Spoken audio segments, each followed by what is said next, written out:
Hello दोस्तों, मैं अनामिका सिंह स्वागत करती हूँ आप सबका आपके YouTube channel hi fi study में। उम्मीद करती हूँ आप लोग स्वस्थ होंगे, मस्त होंगे और ज़बरदस्त होंगे और अपनी परीक्षा की तैयारी में लगे होंगे। फ्रेंड्स, जैसा कि आप सभी को पता है कि बीपीएससी 3.0 के पेपर का जो फॉर्म है वो फिल हो रहा है और उसी क्रम में मैं आप लोगों के लिए बायोलॉजी का सिलेबस और बायोलॉजी का संपूर्ण डिस्कशन लेकर आई हूँ। उम्मीद है आप लोगों ने इसके पहले का जो हमारा वीडियो है इंट्रोडक्शन, जिसमें हम लोगों ने बायोलॉजी का संपूर्ण इंट्रोडक्शन यानी कि परिचय डिस्कशन कर लिया है, उसमें आप लोगों ने देख लिया होगा। सबसे पहले हम आपके साथ एक बार फिर से सिलेबस को शेयर कर लेते हैं, सिलेबस देख लेते हैं कि हमें क्या क्या पढ़ना है। तो देखिए, हमें जो पढ़ना है वो है इंट्रोडक्शन। सबसे पहले इंट्रोडक्शन, जिसे हम कल के वीडियो में कवर कर चुके हैं। अगर आप लोगों ने नहीं देखा है तो आप इसी चैनल के प्लेलिस्ट में जाके बायोलॉजी 3.0 के प्लेलिस्ट में भी बायोलॉजी बीपीएससी 3.0 के नाम से हमारा प्लेलिस्ट है, उसमें इंट्रोडक्शन के टॉपिक को जरूर देखिएगा, जिसमें आप लोगों को हमने कुछ महत्वपूर्ण चीज़ें बताई हुई हैं, जैसे कि साइंस क्या है, साइंस को कितने भागों में बांटा है, साइंस के जनक कौन है, फादर ऑफ साइंस कौन है, उनकी पुस्तक क्या है, ये सब कुछ हम लोग अपने इंट्रोडक्शन वाले चैप्टर में कवर कर लिया है। आज हम आपको एक मोटी मोटा पहले सिलेबस बता देते हैं, उसके बाद आज जो हम लोग अपने इस वीडियो में पढ़ने वाले हैं वो है ब्रांच ऑफ बायोलॉजी यानी जीव विज्ञान की शाखाएं, हम लोग इस वीडियो में कवर करेंगे। ठीक है, पहले एक बार सिलेबस देख लेते हैं। सिलेबस में इंट्रोडक्शन हो गया है। आज जो हम लोग पढ़ेंगे वो है ब्रांच ऑफ बायोलॉजी यानी जीव विज्ञान की शाखाएं। उसके बाद हम लोग को साइटोलॉजी पढ़ना है, टिश्यू सिस्टम पढ़ना है, पोषण एवं मानव स्वास्थ्य पढ़ना है यानी न्यूट्रिशन एंड ह्यूमन हेल्थ पढ़ना है, मानव शरीर के तंत्र पढ़ना है। मानव शरीर के तंत्र में हमने आपको बताया था कि हम लोग तंत्रिका तंत्र, nervous system, reproductive system, excretory system, digestive system, सारा कुछ कवर करते हुए चलेंगे। उसके बाद हम लोग जो देखेंगे वो है मानव रोग यानी ह्यूमन डिजीज को देखेंगे। फिर उसके बाद हम लोग आ जाएंगे अपने बॉटनी के सेक्शन पे। बॉटनी के सेक्शन में हम सबसे पहले प्लांट फिजियोलॉजी पढ़ेंगे यानी पादप कार्यकी पढ़ेंगे, जिसमें प्रकाश संश्लेषण, पादप रोग, पादप हार्मोन्स, पादपों में श्वसन, जनन एवं पोषण और प्लांट बॉडी, ये सब देखेंगे। ठीक है, उसके बाद हम जीवधारियों का वर्गीकरण देखेंगे यानी क्लासिफिकेशन और ऑफ ऑर्गेनिज्म देखेंगे। उसके बाद जैव प्रौद्योगिकी यानी बायोटेक्नोलॉजी, जिसमें हम नैनो टेक्नोलॉजी, सारो टेक्नोलॉजी, कैरियोजेनेसिक और इसरो और डीआरडीओ के कुछ इंपॉर्टेंट टॉपिक को कवर करेंगे, जो हमारे एग्जाम में यहाँ से क्वेश्चन देखने को मिल जाते हैं। ठीक है, तो हम शुरू करते हैं अपना आज का टॉपिक, जिसे हम कहते हैं ब्रांच ऑफ बायोलॉजी यानी जीव विज्ञान की शाखाएं। ठीक है, जीव विज्ञान की शाखाएं कौन कौन सी, आप लोग ध्यानपूर्वक देखते जाइए और हम उम्मीद करते हैं कि आप नोट्स बनाते चल रहे हैं हमारे साथ। ठीक है, सबसे पहले हम देखते हैं जीव विज्ञान की पहली शाखा जूलॉजी। पहली शाखा कौन सी, जूलॉजी यानी जीवित एवं मृत जानवरों का अध्ययन जूलॉजी कहलाता है। जीवित एवं मृत जानवरों का अध्ययन जूलॉजी कहलाता है। बॉटनी, वनस्पतियों का अध्ययन यानी कि पेड़ पौधों का अध्ययन बॉटनी कहलाता है। डेंड्रोलॉजी, जिसे काष्ठीय पेड़ों का अध्ययन किया जाता है, उसे डेंड्रोलॉजी के नाम से जाना जाता है। डेंड्रोलॉजी में काष्ठीय पेड़ों का अध्ययन किया जाता है। पैलियोबायोलॉजी यानी मृत जीवों का अध्ययन, जो जीव जंतु मृत हो गए हैं उनके अध्ययन को हम पैलियोबायोलॉजी के नाम से जानते हैं। फिर आता है पैलियोबॉटनी, जैसे कि पैलियोबायोलॉजी में हम बायोलॉजी हमने आपको बताया था जीव जंतुओं का अध्ययन, उसी तरह बॉटनी यानी पेड़ पौधों का अध्ययन, तो आगे पैलियो दोनों में लगा है, तो पैलियो बॉटनी में हम मृत पेड़ पौधों का अध्ययन करेंगे और पैलियो बायोलॉजी में हम मृत जीवों का अध्ययन करेंगे।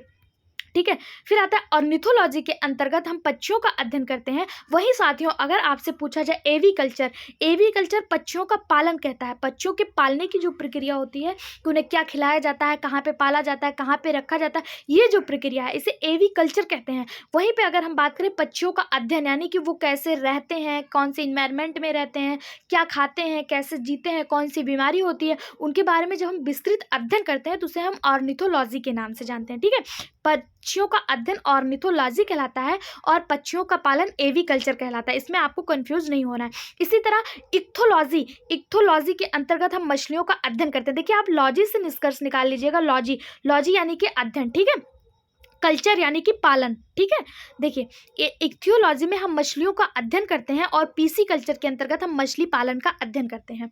इक्थियोलॉजी के अंतर्गत हम मछलियों का अध्ययन करते हैं और पीसी कल्चर में क्या करते हैं, मछली पालन का अध्ययन करते हैं। ठीक है, एंथोलॉजी यानी कि पुष्पों का अध्ययन, एंथोलॉजी पुष्पों का अध्ययन। फ्लोरिकल्चर फूलों की खेती, फूलों की खेती को क्या कहते हैं, फ्लोरिकल्चर, और वहीं फूलों के अध्ययन को क्या कहते हैं, एंथोलॉजी। ठीक है, फिर आपका आता है बैक्टीरियोलॉजी, जैसा कि नाम से स्पष्ट हो रहा है, बैक्टीरिया यानी कि जीवाणु, जीवाणुओं का अध्ययन बैक्टीरियोलॉजी। वायरोलॉजी, वायरो यानी कि वायरस यानी कि विषाणु, विषाणुओं का अध्ययन वायरोलॉजी। पैरासिटोलॉजी, पैरासिटिक यानी पैरासिटिक जो दूसरे पे डिपेंड है, परजीवी हैं, उनका अध्ययन पैरासिटियोलॉजी कहलाता है।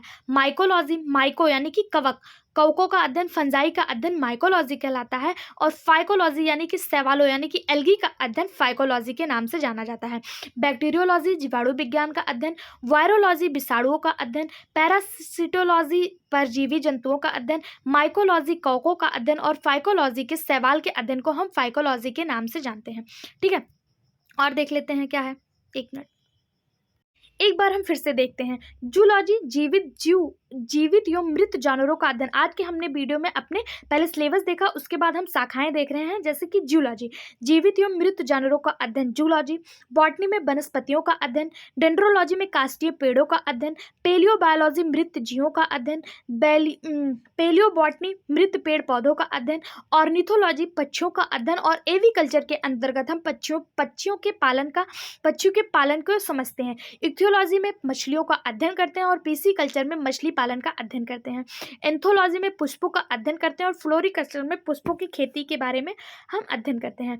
बात करें बैक्टीरियोलॉजी की तो जीवाणुओं का अध्ययन, वायरोलॉजी विषाणुओं का अध्ययन, पैरासिटोलॉजी परजीवी जंतुओं का अध्ययन, माइकोलॉजी कवकों का अध्ययन, और फाइकोलॉजी के अंतर्गत हम शैवालों का अध्ययन करते हैं। विज्ञान की और शाखाएं हम देख लेते हैं। हम लोग अभी तक 13 ब्रांचेस देख चुके हैं, अब देखते हैं 14वां जो ब्रांच है वो है पोमोलॉजी। पोमोलॉजी यानी कि फलों का अध्ययन, fruit study of fruit pomology कहलाता है। एंटोमोलॉजी कीटों का अध्ययन यानी कि स्टडी ऑफ इंसेक्ट एंटोमोलॉजी। और फ्यूयोलॉजी यानी देखिए सर्पों के अध्ययन को हम ऑफियोलॉजी और सर्पेटोलॉजी दोनों कहते हैं। अगर आपसे कहीं पे ऑफियोलॉजी दिया हो या सर्पेटोलॉजी दिया हो तो आपको कंफ्यूज नहीं होना है। सर्पो यानी स्नेक की जो स्टडी है वो ऑफियोलॉजी और सर्पेटोलॉजी दोनों के अंतर्गत किया जाता है। हिपैटोलॉजी और हर्पेटोलॉजी में आपको कंफ्यूज नहीं होना है। यहाँ पे देखिए आपको मिलते हुए शब्द दिए हैं हिपैटोलॉजी और हर्पेटोलॉजी, तो यहाँ पे आपको कंफ्यूज नहीं होना है। हिपैटोलॉजी के अंतर्गत हम यकृत यानी लीवर की स्टडी करेंगे, और हर्पेटोलॉजी के अंतर्गत हम उभयचर का अध्ययन करेंगे। उभयचर यानी वे जीव जंतु जो पृथ्वी और जल दोनों में रहते हैं, जैसे मेढक, इनका अध्ययन हम हर्पेटोलॉजी के अंतर्गत रखते हैं। और हिपैटोलॉजी के अंतर्गत हम यकृत का अध्ययन करते हैं यानी कि लीवर की स्टडी करते हैं। वहीं पे बात करें दोस्तों हम सौरोलॉजी की, तो सौरोलॉजी के अंतर्गत छिपकलियों का अध्ययन किया जाता है। और सेरोलॉजी, देखिए यहाँ पे मिलते जुलते वर्ड है इसलिए मैं इनको साथ में लेकर आई हूँ जिससे आप कंफ्यूज ना हो। सौरोलॉजी छिपकलियों का अध्ययन, और सेरोलॉजी रुधिर सीरम का अध्ययन। सेरोलॉजी रुधिर सीरम का अध्ययन, और सौरोलॉजी छिपकलियों का अध्ययन। बात करें कार्डियोलॉजी की तो हृदय का अध्ययन हम कार्डियोलॉजी के अंतर्गत करते हैं, हृदय का अध्ययन।